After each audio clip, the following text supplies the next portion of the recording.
네, 정치권 소식 명쾌하게 짚어보겠습니다. 조선일보 정치부의 미남 기자 최승현 차장 나와 계십니다. 안녕하십니까?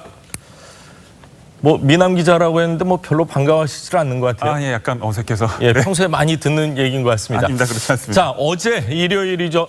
특검 이 송인배 정무비서관을 참고인 신분으로 소환을 해서 13시간 넘게 조사를 했습니다. 자, 조사를 마치고 나온 송 비서관의 목소리 직접 들어보시죠. 이 소명된 내용이 특검에서 잘 검토를 해서 결론이 빨리 나오고 그리고 빠른 시간 안에 이 브루킹 사건의 진실이 좀 잘 밝혀지기를 그렇게 기원합니다. 자, 송인배 비서관 김경수 지사와 드루킹 간의 연결고리, 그러니까 소개시켜준 인물이 바로 송인배 비서관인 거죠? 네, 그렇습니다. 검찰 조사에서도 나왔던 얘기고 이번 특검 조사에서도 그렇게 나오고 있는데요. 예. 2016년 6월에 경공모 회원, 아이디를 팅커벨이라고 쓰는 사람입니다. 이 사람 소개로 드루킹을 만났고요. 예. 송 비서관은 드루킹을 처음 만난 날 김경수 지사에게 곧바로 소개를 하게 됐습니다. 그때부터 작년 2월까지 총 4차례 동안 드루킹과 드루킹의 주변 사람들을 만나면서 간담회를 했고 그러면서 거마비조로 200만 원을 받기도 했고요. 김 지사를 소개한 것에 대해서는 이제 드루킹이 김 지사를 소개해달라고 곧바로 송 비서관에게 요청을 했었다고 합니다. 그러니까 딱 찍어서 이 사람을 좀 소개시켜 주십시오 이랬다는 거죠? 그렇죠. 문 대통령의 당시 문재인 대통령 선거 후보의 최측근이기 때문에 드루킹이 김경수 지사부터 만나고 싶다라고 얘기를 했다는 겁니다. 그렇군요. 자, 그 당일날 바로 소개시켜 줄 정도면 어느 정도 좀 신뢰관계가 있지 않았을까 이렇게 추정을 해볼 수가 있을 것 같은데, 자, 특검이 송 비서관이 언급된 드루킹 텔레그램을 물증으로 확보를 했다면서요? 네, 이 드루킹의 주변 사람들, 자신을 따르는 사람들과 텔레그램을 나눈 내용인데요. 이게 이제 목요일, 그러니까 3월 2일에 저녁 늦게는 송인배 위원장을 만나고 왔습니다라는 내용이 있습니다. 근데 이 송인배 위원장을 만나고 왔다고 하면서 이 가로 속에 요즘 문 대표 일정을 담당한답니다라고 돼 있는데 송인배 이제 위원장이 당시 문재인 대선 후보의 수행 총괄 팀장이었죠.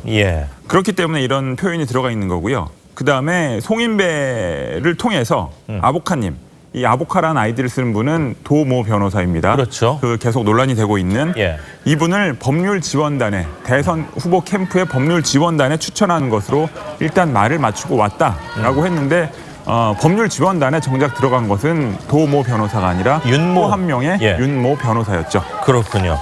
자, 특검팀이요, 오늘 전체 회의를 열고 김경수 지사에 대한 신병 처리를 결정할 예정이라고 합니다.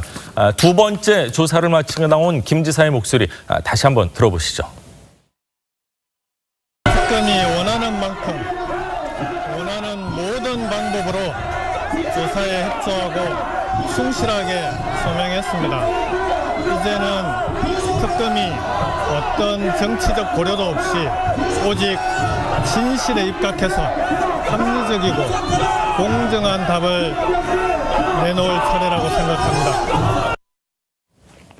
자, 모든 협조를 마쳤다는 김 지사. 그런데 지난번 2차 조사에서 김 지사의 진술에서 다소 달라진 부분이 있다면서요? 네, 이번 조사에서 드루킹도 횡설수설하는 부분이 있었다고 하고 김경수 지사의 경우도 발언이 예전과 달라진 부분이 있어서 지금 특검이 주목을 하고 있는 부분입니다. 김 지사는 이제 지난 9일 2차 조사를 받기 위해서 특검팀 사무실에 들어가기 전까지는 샌다이 총영사직을 제안한 적이 없다라고 했습니다. 이 샌다이 총영사직은 뭐냐면 그동안 검찰과 특검 조사에서 밝혀지기로는 이제 이 오사카 총영사직을 드루킹 측에서 원했는데 그거 대신 이쪽에서 샌다이 총영사직을 제안했다. 이런 혐의가 있다라고 지금 주장을 해왔던 부분입니다. 꽝 대신 닭이다 이렇게 보면 될까요? 네, 그런 식으로 표현을 할 수도 있는 그런 부분입니다. 근데 이제 김경수 지사는 이 부분을 부인을 해왔거든요. 근데 특검팀이 드루킹과의 통화 내역이나 모바일 메시지 내역을 내미니까 샌다이 총영사 자리를 제안하진 않았지만 인사 추천을 했을 수는 있다라고 얘기를 했다는 겁니다. 그러니까 본인의 기억이 명확치는 않지만 자기가 드루킹 측에 제안을 한 것은 아니더라도 청와대 측에 인사 추천은 했을 수 있다라고 얘기를 한 겁니다. 특검팀은 경찰로부터 김 지사와 드루킹 간에 지난해 5월부터 최근까지 1년치 통화 내역을 전부 넘겨받은 상태라서 아마 이런 여러 가지 자료들이 김 지사한테는 압박감으로 다가왔을 가능성이 있고요. 그다음에 이런 인사 추천, 그다음에 뭐 이른바 드루킹을 향한 어떤 제안 의혹이 불거지는 시점이 작년 12월쯤인데 이 작년 12월에 이런 일이 벌어졌다면 뭐 아직 입증된 바는 없습니다. 지금 이제 특검팀이 혐의를 잡고 있는 부분인데 그렇게 되면 김경수 지사한테 공직선거법 위반 혐의가 적용될 수도 있다라는 얘기도 나옵니다. 왜냐하면 이제 이 지난 6월에 벌어진 지방선거에서 도움을 받기 위해서 뭐 이런 제안을 했을 수도 있다. 그런 식의 혐의가 만약에 사실로 밝혀진다면 이 공직선거법의 공소시효는 아직 4개월이 남아있기 때문에 선거 이후 6개월 이내 아니겠습니까? 그렇기 때문에 김 지사에게 그런 혐의가 적용될 수도 있다라는 것인데 아직은 사실관계가 입증되지는 못한 상태입니다. 그것도 어디까지나 뭐 가능성인 것 같은데 제안한 적은 없지만 인사 추천은 했을 수도 있다. 이거에 어떤 큰 차이가 있는가요? 얼핏 듣기에는 비슷한 말인 것 같기도 한데요. 좀 다른가요? 어떻게 다르게 봐야 될까요? 제안을 했다는 얘기는 드루킹 쪽에다가 뭐 이런 식으로 이제 약간 이제 대가성으로 뭔가를 얘기했을 수 있다라는 의미가 있고요. 인사 추천을 했다는 얘기는 드루킹에게 제안을 하거나 드루킹이 요청을 해서 그런 게 아니라 본인 스스로 판단하기에 도모 변호사가 뭐 적임자라고 판단이 돼서 인사 추천을 했을 수 있다. 이렇게 얘기를 한 거죠. 그럼 인사 추천이라는 건 여러 사람들 가운데 추천한 사람 가운데 한 사람일 수 있다. 이렇기 때문에 제안한 거하고는 조금 차이가 있는 것 같네요. 그렇죠. 그렇기 때문에 이런 인사 추천을 청와대에 했다라는 얘기를 했다고 해서 김경수 지사가 어떤 법적인 책임이 즉각적으로 논란이 되지는 않는 그러니까 본인의 책임을 피할 수 있는 어떤 발언을 한 것 같습니다. 그렇군요. 자, 드루킹 김 씨도요. 대질 조사에서 최 차장이 얘기한 것처럼 일부 진술을 번복하면서 사실은 뭐 많은 언론 보도에서 오락가락하고 뭐 입도 꾹 다물고 있다 이런 얘기가 나오고 있습니다. 두 사람 진술이요. 조금씩 달라진 이런 상황에서 자, 오늘 전체 회의를 앞두고 특검에서 뭐 이런저런 뭐 영장을 청구해야 된다. 뭐 이거 영장 청구해봤자 좀 어렵지 않냐 이런저런 말들이 많이 나오고 있습니다. 네. 근데 사실 특검 입장에서는 수사가 이 정도까지 진행이 됐으면 영장을 청구하는 게 정석적인 수순이긴 합니다. 그런데 법원이 과연 이 영장을 청구했을 때 발부를 해줄 것이냐. 이게 사실 가장 큰 숙제인데. 만약 청구를 했는데 이게 기각이 된다면은 동력이 확 떨어질 것 같은데요. 그렇습니다. 이 검찰 수사에서 특검 수사에서 항상 이 부분이 문제가 되는데 지금 김경수 지사 같은 경우에는 이제 수사가 진행될수록 드루킹하고 김경수 지사의 이전에 알려졌던 주장들이 엇갈리는 부분들이 많고 물론 이제 김경수 지사도 그간의 발언이 엇갈리는 부분이 많기 때문에 의심스러운 부분들이 좀 있긴 하지만 문제는 김경수 지사가 도주의 우려가 없는 현직 도지사라는 점입니다. 도주의 우려는 0%죠. 그러니까요. 그렇기 때문에 이 법원에서 검찰이 영장을 청구한다고 해서 발부를 할 것이냐 이 부분은 상당히 뭐 확률이 높다고 할 수는 없는 상황인데 그렇다고 하더라도 특검으로서는 이 혐의 입증에 자신감을 보이고 있는 만큼 영장은 청구하는 수순으로 가게 될 것 같습니다. 그렇군요. 자, 일단 특검에서 영장은 청구하더라도 그것이 법원에서 받아들여질지는 미지수다. 지금 그렇게 말씀을 하시는 거죠? 그렇습니다. 그것이 이 수사의 이번 특검 수사의 첫 번째 분수령이 될 것입니다. 그렇군요. 자, 김 지사 구속영장 청구 뭐 이번 주 초 그러니까 오늘 내일 모레 가운데 뭐 이루어질 것 같긴 한데요. 자, 민주당 당권 주자들은요 저마다 내가 김경수 지사를 지킬 적임자다 이렇게 외치고 있습니다. 준비된 영상 잠시 보시죠. 부당한 특검의 공세와 여론 재판에서 김경수 도지사를 반드시 지켜내겠습니다. 저 송영길 나이 56세입니다. 김경수 도지사 52세 딱 일하기 좋은 나이. 문재인 대통령 당선을 위해 열심히 일하다 고초를 겪고 있는 김경수 도지사를 적극 도와서 저 이해찬이 김경수 후보에게 강력하게 출마하라고 권유했습니다. 책임지고 제가 지켜내겠습니다, 여러분.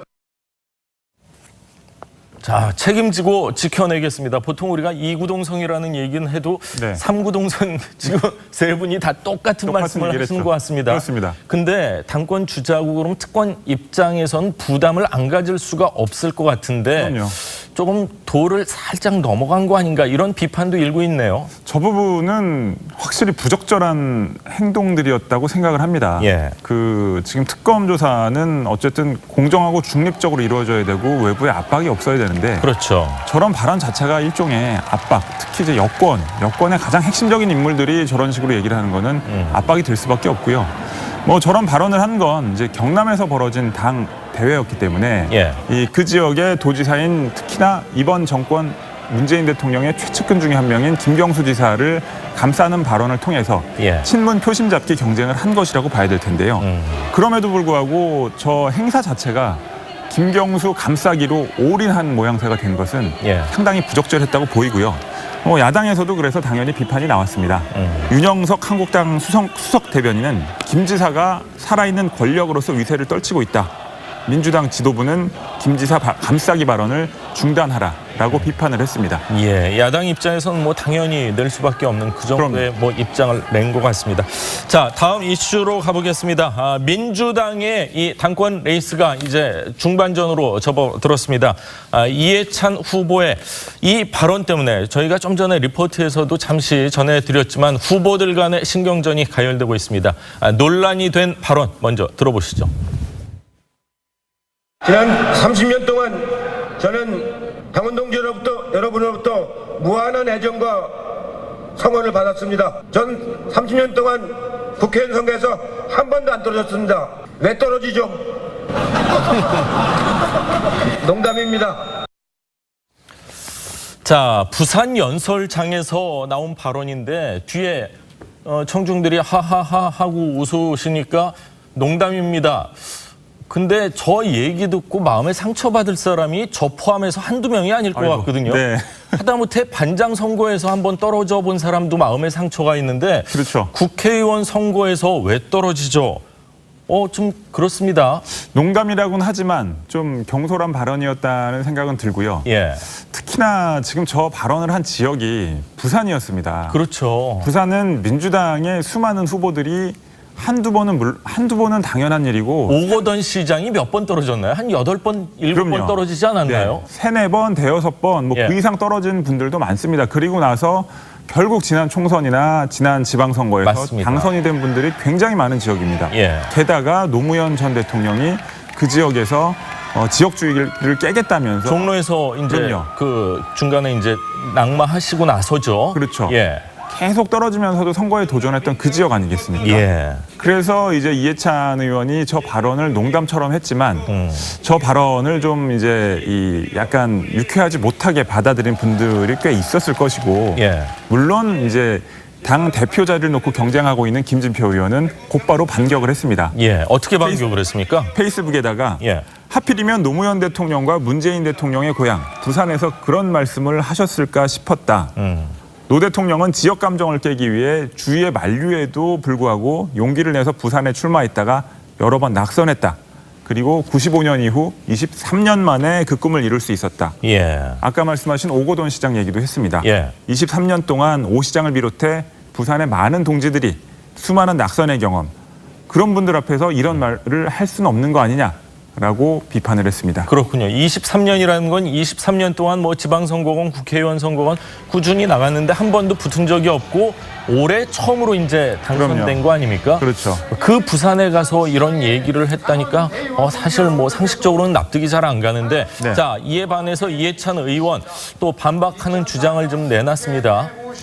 2016년 김종인 비상대책위원장 체제 시절 그때는 이제 이 민주당이 굉장한 위기에 있었죠.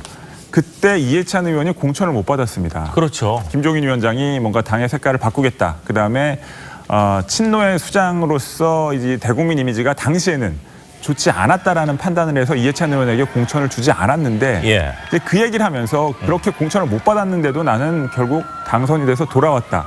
이 얘기를 한 겁니다. 그러면서 웃으면서 아까 화면에서 보셨지만 농담처럼 한 얘기라고 하는데 예.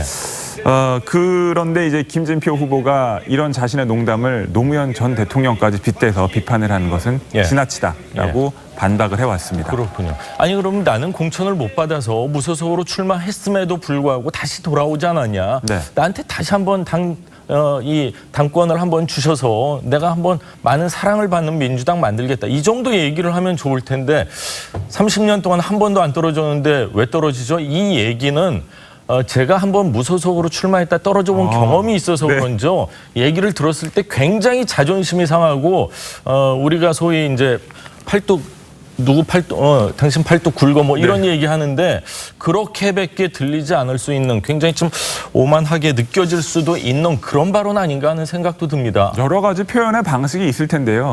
근데도 이제 굳이 저런 표현을 썼다는 건 본인의 그동안의 선거에서 지지 않아왔던 본인의 이력에 대한 자부심 이런 것들이 좀 강하게 표출돼서 다른 사람한테는 조금 불쾌하게 느껴질 수도 있는 그런 상황이었던 것 같습니다. 예전에 이 다선 의원님이 하신 얘기가 기억이 나네요. 한두 번 떨어져 본 사람들은 점점 이 고개를 숙일 줄 알게 되더라 이런 얘기를 하는데 자, 그 얘기가 무슨 뜻인지 오늘 아침에 정확히 좀 알 수 있을 것 같습니다. 자, 얼마 전에요. 문재인 대통령의 최측근이라고 하는 이 삼철 이 회동을 했습니다. 전당대회 후보자들에 대한 중립적 위치를 유지하기로 했다는 보도를 전해드렸는데 자, 전해철 의원요 두 사람하고 이제 입장이 달라지면서 누군가를 뭐 지지하고 지원하는 그런 모양새를 갖췄습니다. 네, 일단 어저께 페이스북에 올린 글을 한번 보시죠. 체감할 수 있는 경제 정책 등을 실현해서 국정 성공을 확실하게 뒷받침할 당대표가 선출돼야 한다라고 썼습니다. 경제 정책이란 단어가 확 들어오네요. 그렇죠. 이제 경제부총리를 했던 김진표 후보가 생각이 나는 발언입니다. 그리고 국정 성공을 확실하게 뒷받침할 당대표. 그러니까 경제를 통해서 국정 성공을 뒷받침한다. 이거는 지금 현재 민주당 당대표 경선에 출마한 3명 중에서는 김진표 의원에게 가장 맞춤한 발언이라고 봐야겠죠. 그렇군요. 또 보면 뭐 군림하지 않는 리더십이 필요하다. 뭐 상대를 적대시하며 유발되는 갈등 뭐 이런 걸 얘기했을 때는 당 대표 이제 지지를 하다 보면은 항상 누구를 막 칭찬하면서 그 사람이 편이 되는 사람은 그냥 우군 정도가 되는데 상대 후보를 공격하면서까지 도와주는 사람은 아주 가까운 사람이 될 수밖에 없거든요. 그렇죠. 그 정도의 이제 그 전해철 의원이 모습을 보여주고 있는 것 같아요. 네. 그러니까 이제 김진표 의원한테는 뭐 누구나 알 수 있듯이 그리고 본인도 기자들하고 통화해서 김진표 의원을 지원하는 입장에서 쓴 글이라고 얘기를 했습니다.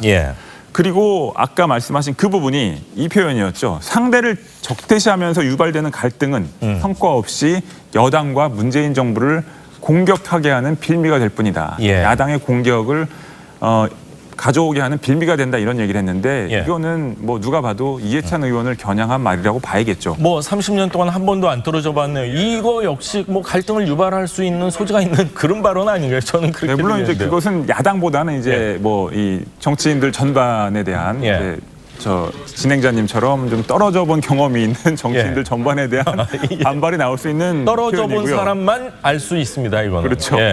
근데 어쨌든 이해찬 의원은 이제 한국당을 비롯한 야당을 적폐, 수구 세력이라고 하면서 계속 강도 높게 비판을 해왔기 때문에 김진표 의원이 이 표현, 전해철 의원이 이 표현을 쓴 것은 뭐 누가 봐도 이해찬 의원을 겨냥한 것이라고 봐야겠죠. 따라서 이번 당대표 경선에서 전해철이라는 친문 핵심 의원은 김진표를 지지한다라는 얘기를 김진표라는 이름을 쓰진 않았지만 너무나 명확하게 선언을 해버린 상황이 됐습니다. 그렇군요. 자, 사실 이해찬 의원하고 전해철 의원 사이가 뭐 특별히 나쁘거나 그러지는 않을 거거든요. 실제 두 분 사이는 어떻답니까? 두 분이 사이가 그렇게 나쁠 이유가 없습니다. 그렇죠. 사실은 뭐 이해찬 의원은 친문 진영의 어르신, 좌장이라고 볼 수 있고요.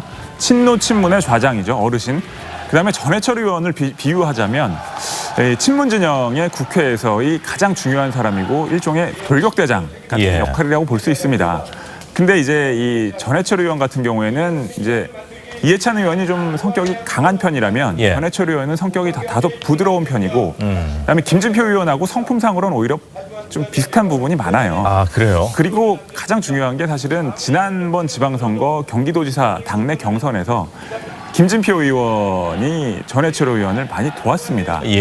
같은 또 경기도 지역 그렇죠, 의원이잖아요. 같은 경기도죠. 이재명 지사에 맞서서 당내 경선을 치르던 전해철 의원을 김진표 의원이 많이 도왔기 때문에 뭐 그런 부분도 이 전해철 의원의 결정에 영향을 미친 게 아닌가 뭐 이런 얘기들이 나오고 있습니다. 그렇군요.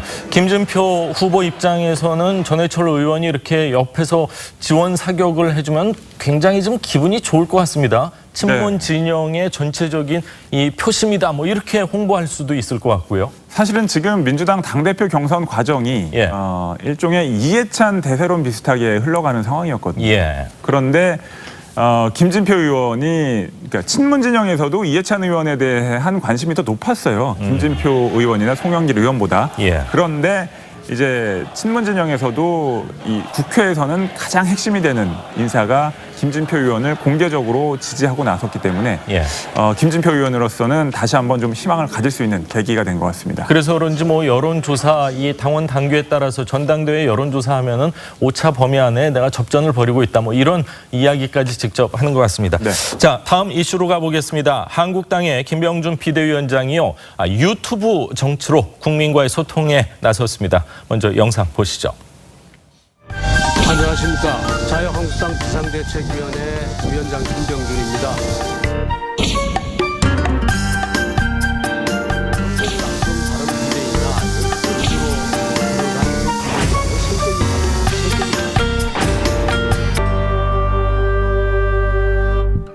자, 복장도 그렇고요. 좀 자유스러운 분위기에서 김병준 비대위원장이 유튜브 정치에 좀 힘을 싣는 것 같습니다. 네, 뭐 보통 정치인들이 트위터나 페이스북을 많이 이용을 하는데 김병준 위원장은 유튜브에 좀 더 신경을 쓰는 것 같습니다. 그래서 이 지금 저 뒤에 보이는 배경이 국회 앞에 이 정원에 이제 벤치인데 거기서 늘 아이스 아메리카노를 하나 들면서 이렇게 얘기를 하고 있습니다. 적극적으로 소통을 하겠다는 의지인데 뭐 과거 홍준표 전 대표 시절에 비교해서는 김병준 위원장이 좀 더 부드러운 언어를 이용해서 그렇지만 점잖으면서 그렇죠. 문재인 정부를 향해서 뭔가 담론 위주로 각을 세우는 그래서 국가주의 논란을 상당히 정치권에 큰 반향을 일으키는 담론으로 제시하기도 했었죠. 이슈를 자체를 만든 건 사실인 것 같습니다. 그렇긴 한데 고민은 많습니다. 지금 이제 지지율이 오르질 않고 있는 상황이잖아요. 민주당 지지율이 많이 빠졌는데 그 지지율이 도대체 어디 간 겁니까? 한국당은 뭐 1%도 안 올랐다면서요. 11%에서 11%가 계속 유지가 되고 있는데 사실은 민주당 지지율이 그 사이에 50%대 중반에서 40%까지 떨어졌단 말입니다. 그래서 이제 민주당을 지지하는 진보적 지지층은 정의당으로 옮겨갔는데 중도 보수적 지지층들은 지금 한국당으로 오질 않고 무당층으로 넘어가 버렸어요. 그러니까 좀 더 하는 거 한번 보고 결정을 하겠다 이런 거죠. 그래서 이 부분에 대해서 김병준 위원장하고도 어저께 통화를 해봤는데 뭐 아직은 한 달밖에 채 되지 않았기 때문에 한두 달 더 그리고 이 정기국회에서 뭔가 성과를 보여주면 그 방황하고 있는 무당층들이 결국 우리에게 돌아올 것이다 라는 얘기는 하고 있습니다. 그렇군요. 자, 최 차장이 아까도 얘기했지만 많은 정치인들이 유튜브나 페이스북 정치는 많이 해도 사실 유튜브 정치는 조금은 생소한 부분이 있는데 요즘 뭐 조금 제 나이 또래도 유튜브를 많이 보고 어린 학생들도 사실 유튜브 굉장히 많이 보거든요. 그렇죠. 이런 트렌드를 쫓는 거다 이렇게 볼 수가 있겠죠? 네, 김병준 위원장이 뭐 여의도 정치권과는 거리를 두고 계속 이제 어떤 실생활과 밀접한 생활을 해왔기 때문에 이 요즘 젊은이들이 어떤 매체에 관심을 두고 있느냐 이런 부분에 좀 신경을 쓰고 있는 것 같습니다. 그래서 이제 유튜브를 통해서 자신의 얘기를 적극적으로 하고 있는 것 같은데 제 생각에는 근데 그럼에도 불구하고 페이스북이나 트위터를 통한 이제 메시지도 좀 자주 낼 필요가 있는 것이 유튜브는 이제 방송을 좀 지켜봐야 되잖아요. 근데 페이스북이나 트위터는 즉자적으로 그 문자를 사람들이 해석하면서 바로 기사가 나오고 반응들이 나올 수 있기 때문에 아마 유튜브와 트위터, 페이스북 정치를 동시에 해나가는 방향으로 가는 것이 바람직하지 않을까 이런 생각이 듭니다. 그렇군요. 자, 과연 무당층으로 많이 흘러간 민주당에 약간 뭐 실망을 해서 지지율은 떨어졌지만 무당층으로 간 사람들이 과연 한국당으로 다시 돌아갈지는 계속해서 뭐 지켜봐야 될 것 같습니다. 자, 오늘 조선일보 최승현 차장 얘기는 여기까지 듣겠습니다. 감사합니다. 네.